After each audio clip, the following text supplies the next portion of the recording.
మావోయిస్టులు చర్చలకు వస్తామని అంటున్నా ఎన్కౌంటర్ చేస్తామంటే పాసిస్టు మూర్ఖత్వమే అవుతుందన్నారు ఎమ్మెల్యే కూనంనేని సాంబశివరావు. ఇక న్యాయస్థానాలు ఈ అంశాన్ని సుమోటోగా స్వీకరించి కాకర్ను నిలిపివేసేలా ఆదేశాలు ఇవ్వాలన్నారు. ప్రశ్నించేవాడు ఉండొద్దనేది కేంద్రం పాలసీ అన్నారు. ఆదివాసీల కోసం పోరాడుతున్న వారిని కేంద్రం తుదుముట్టించాలని అనుకోవడం దారుణమన్నారు సిపిఎం మాజీ ఎమ్మెల్యే రంగారెడ్డి. చర్చలు వస్తామని అంటున్నా కూడా నువ్వు చర్చలు వచ్చేసి నేను చంపుతా అంటే ఇది ముస్లింలు ఎట్లా ఆ నైజం పులికి పుచ్చుకున్నటువంటి ఫాసిస్టు లోకలు చేస్తున్నటువంటి ప్రయత్నం ఇది. దీనికి సంబంధించి మరి ఏం చేయాలి? వాళ్ళు చర్చలు వస్తామంటే రావద్దా? మీకు పరిపాలన ప్రేమ ఉందా? దేశం మీద ప్రేమ ఉందా? దేశ ప్రజల మీద ప్రేమ ఉందా? ఏమీ లేదు.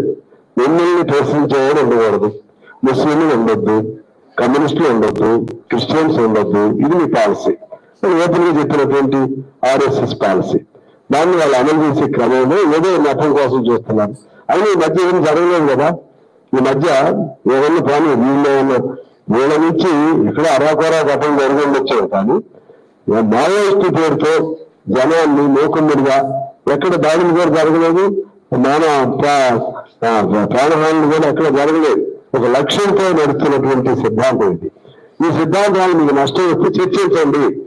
చర్చించి ఇది నాకు ఇబ్బంది ప్రభుత్వానికి వాళ్ళు కూడా చెప్తున్నారు కదా. ముందు చర్చలు పిల్లలు మమ్మల్ని ఇతరా కావాలంటే వీళ్ళేమంటే ముందు ఇతరా కన్నా అన్నారు. ఓకే, దానికి కూడా సిద్ధమే. కానీ చర్చలు జరగాలి కదా.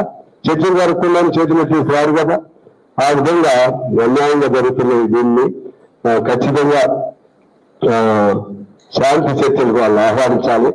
కేంద్ర ప్రభుత్వం దాన్ని ఈ దేశంలో ప్రజలు ఎన్నుకున్న ప్రభుత్వంగా మీరు గుర్తించుకుని కేంద్ర ప్రభుత్వం ప్రజాస్వామ్యబద్ధంగా రాజ్యాంగబద్ధంగా వ్యవహరించాలని కోరుతున్నాను. నేను న్యాయస్థానాలు కూడా విజ్ఞప్తి చేస్తున్నాను. న్యాయస్థానాలు ఈ అంశాన్ని సుమోటోగా స్వీకరించి తక్షణం వీళ్ళని ఆ దమనకాలం నుంచి వెనక్కి వెళ్లే విధంగా ఆ ప్రభుత్వానికి ఆదేశాలు ఇవ్వాల్సినటువంటి అవసరం ఉందని నేను కోరుతున్నాను.